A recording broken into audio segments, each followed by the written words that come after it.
I'm a trans girl and watch me enter the women's bathroom. The label says F for females, as you can see. I wonder if I'm burning for my sins yet. Let me know in the comments if I made the right decision. See, real women, we don't make videos about going into the women's bathroom. Look at me go into the bathroom where women pee and poop. I'm gonna do a little twerk in the mirror. 2 words, mental illness. Hi guys, welcome back to the channel. So I wanted to follow up on the case about the sorority girls who went to court to block a transgender student moving into the house and living with them, and the case was dismissed. Now the trans student has spoken out. Artemus was on MSNBC, and I want to react to the interview because I think it's interesting to see how certain media outlets are reporting this story. They're leaving out certain details. They're making it sound like an inspirational story for women.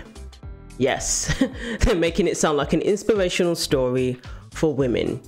Obviously, this is a trans-identified person, biological male, but they're referring to this person as a brave woman, for example. So I haven't seen the whole interview, so I'm going to react to it, and this person is now speaking out, telling their story. Certain details have been left out, details that came out in court, that were in court documents, concerns the girls had, worries the girls had, things they had seen that they didn't want to see. Now I'm not sure if these girls are living in the sorority house, if they're going to continue to be in the sorority, but if it was me, I would leave that sorority. I think the sorority needs to get the Bud Light treatment, if you ask me.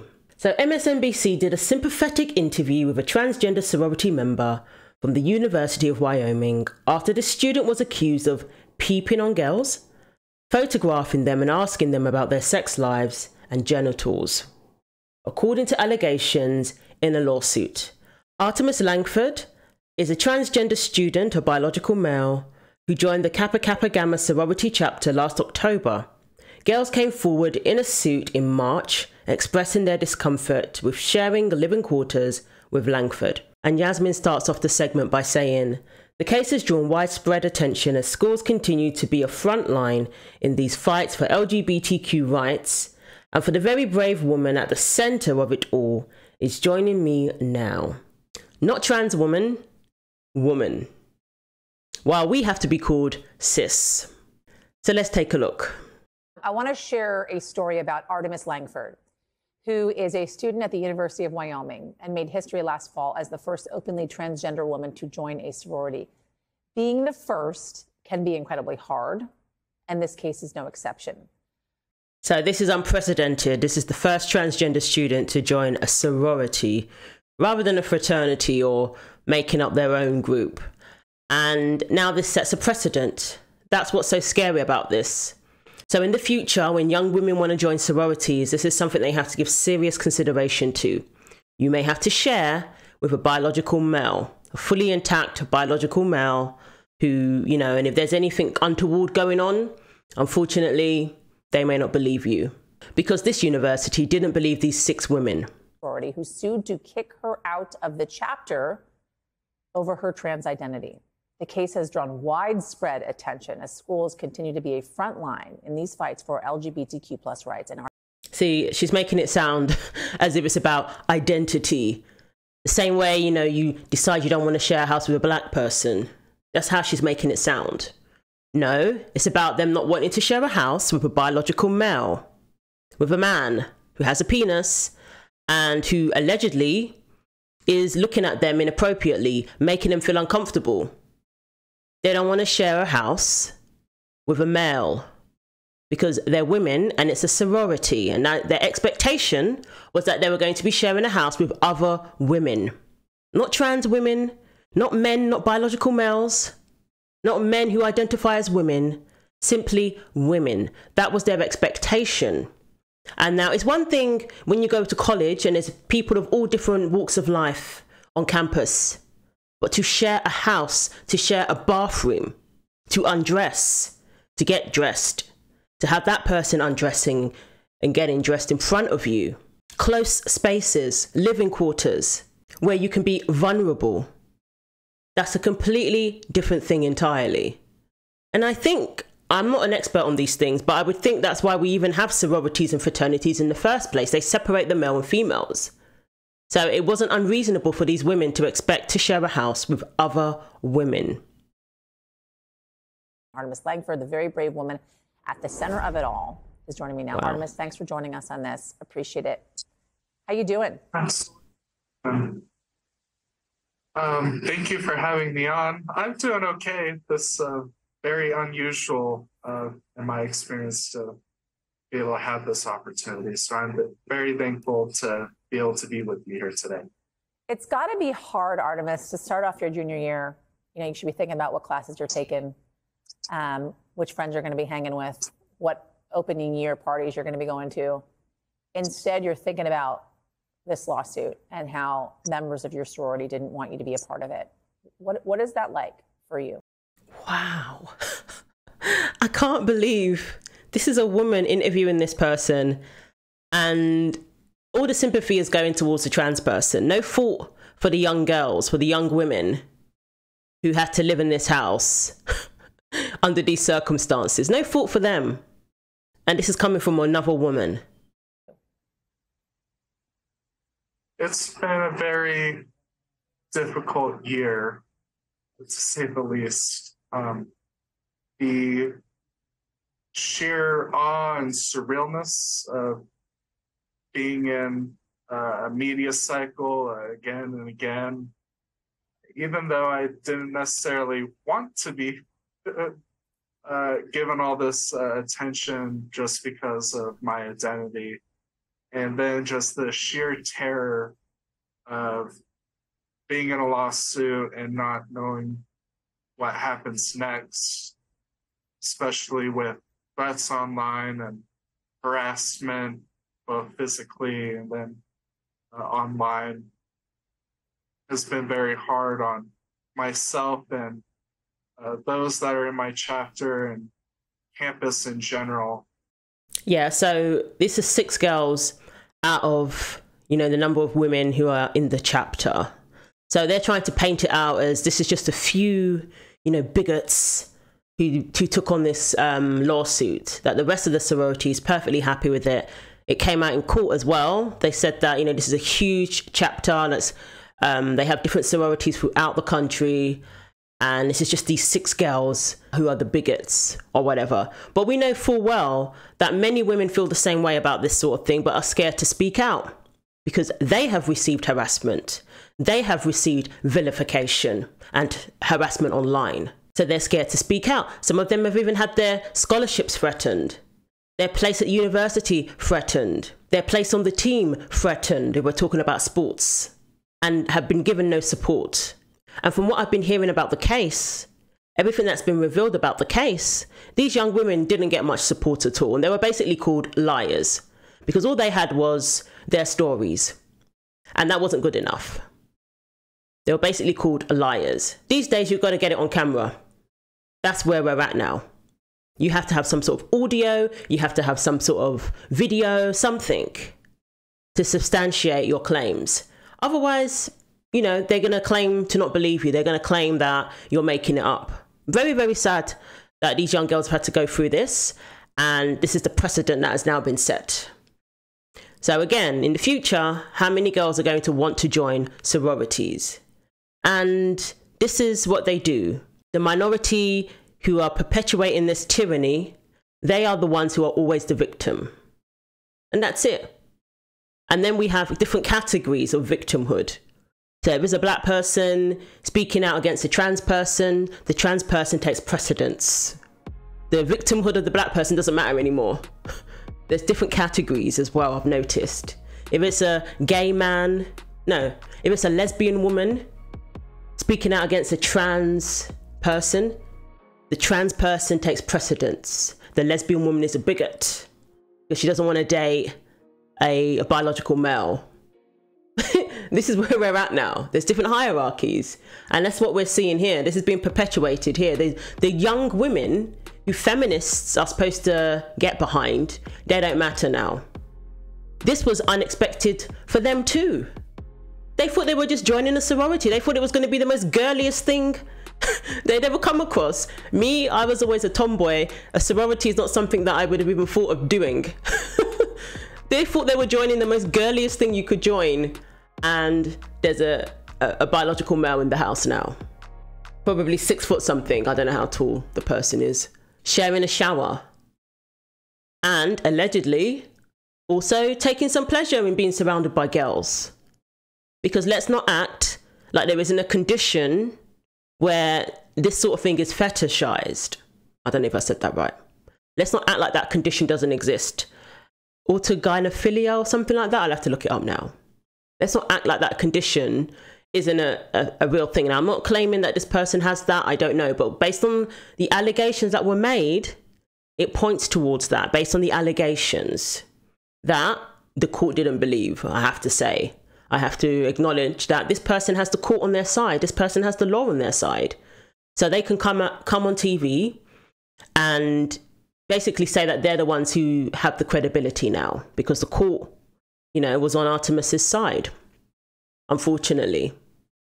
And now people are questioning the credibility of these young women for speaking out. And I really hope it doesn't deter people fighting this.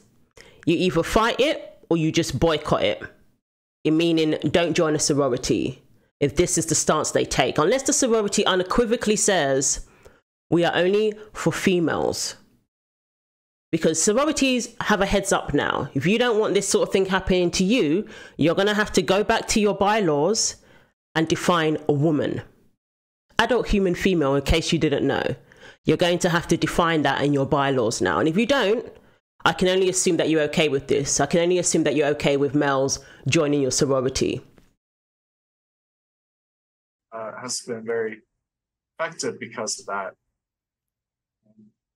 And I just want to say, I don't condone harassment, you know, against people in this community or anything like that. I just want to say that. But I do notice that the feelings of the young girls doesn't seem to matter to this host. It's very difficult. Do people harass you on campus? Do that. Do they say things to you on campus? There have been some confrontations and interactions. Some are more pleasant than one would think. Like one person came up to me saying that, oh, they're going to pray for me. I don't know in what context they wanted to convey that, but I thought it was like, oh, thank you for praying for me. Others have been just very hostile with passive aggression or glares and bumps into you, like someone like purposely tries to hit into you. Oh man. Those kind of confrontations, I'm grateful nothing has gone beyond that, fortunately. I know this lawsuit was brought on by, I believe, 6 members of your sorority. Do you have support from other women in the house? I am very glad to have such great and supportive sisters in my chapter. I think as a sorority, Kappa... Okay, so Artemus is talking about supporting the chapter. Didn't really answer the question about, do you have support from other women in the house? Now, I would like to know how big this house is because there's 6 women who came forward and then Artemus. So unless they live in some 16-bathroom mansion, like Harry and Meghan, I'm led to assume that this is a normal house and that's it. The people in the house who went to court, that's who lives in the house. There may be 1 or 2 more, I don't know. But Artemus didn't really answer the question there. Just started talking about the chapter in general where, you know, where there are a lot of members all over the country. So the women in this house are not comfortable, but this one person, their wants and desires takes precedence over the feelings of those 6 women. The people in the house don't want you there, but you're insisting on being there. Just like when it comes to women's bathrooms. Women don't want men coming into their bathrooms. Women don't want men who claim to identify as a woman coming into their bathrooms. That can be anybody. But it doesn't matter. I'm going to impose myself in women's spaces because what I want matters more than your rights. The fact that you have certain expectations doesn't matter. you're going to have to change your expectations now and pretend that you're okay with it. To me, demonstrates so much about very wonderful values, from loyalty to courage to trailblazing, such very smart people that I'm so glad to have on my side of the chapter. I think it's just a very difficult experience because no one was expecting to be there and to be in that kind of situation. And now it's been a great relief. The people who expected it the least were the girls, were the women. If you're a transgender person, you're a biological male who identifies as a woman, I don't see how you can claim to not have expected this. The only people who have come across this unsuspectedly are the women. Because you're going into a sorority house and there's a biological male there. You're going to compete as a swimmer and there's a 6'4" guy there in the locker room. We're the ones who've had to deal with this unsuspectingly. I don't see how you can claim that this is a surprise to you. Unless you've been told that women are okay with this sort of thing in general. They're just okay with, you know, males being in their locker rooms. You were lied to. You were lied to. Maybe you've been watching too much MSNBC. If that perhaps it can finally be over. It takes a very brave and unique person to do this, to be a first in a situation like this, and then to continue on. What makes you want to stay with everything that you've been through? I think I want people to know that everything that they've experienced, that I'm certainly not the first trans person to ever be attacked by elements in the media to be used. And unfortunately, I don't think I'll be the last, but I want people to know that it's never okay for that kind of scrutiny on a person just because of their identity, just because I'm trans. And I hope that, you know, even if there's one person out there that feels that their identity is being attacked, that it's okay to be who they are. And it's never okay to be attacked on their identity, whether it's because of their race, their gender identity, their sexual orientation, religion, or creed. That every day that they can be themselves is a good day for us all. It's okay to be exactly who you are. Artemus Langford, thank you so much. Appreciate it. Reality doesn't change. Biology doesn't change. And that's where we're at now. That's the issue. We come across people from all different walks of life, but that doesn't mean that we're allowed to infringe upon certain spaces that we don't belong in biologically. I'm not talking about appearance, things that are skin deep, superficial. I'm talking about the differences between male and females. Those differences will always exist, regardless of how someone changes themselves outwardly, regardless what procedures a person goes through. We still have expectations as women. I don't hear about men having to deal with women in their sports. It's only women's spaces that are being affected by this.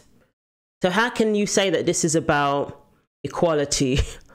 This is about fairness? Because clearly it isn't. And it's the people who don't have the media on their side, the courts on their side, the majority of politicians on their side. Those are the ones who are being told that they have to deal with it and they have to like it. And if they don't, they're a bigot. And that's women. That's what women are dealing with now. And what's heartbreaking is not just grown women. We're seeing this happen with our young girls. Misogyny with lipstick. Misogyny in a dress. That's what we're dealing with now in 2023. It's, I'm going to impose myself in your space and you're going to like it. And that's it. So a lot was left out there.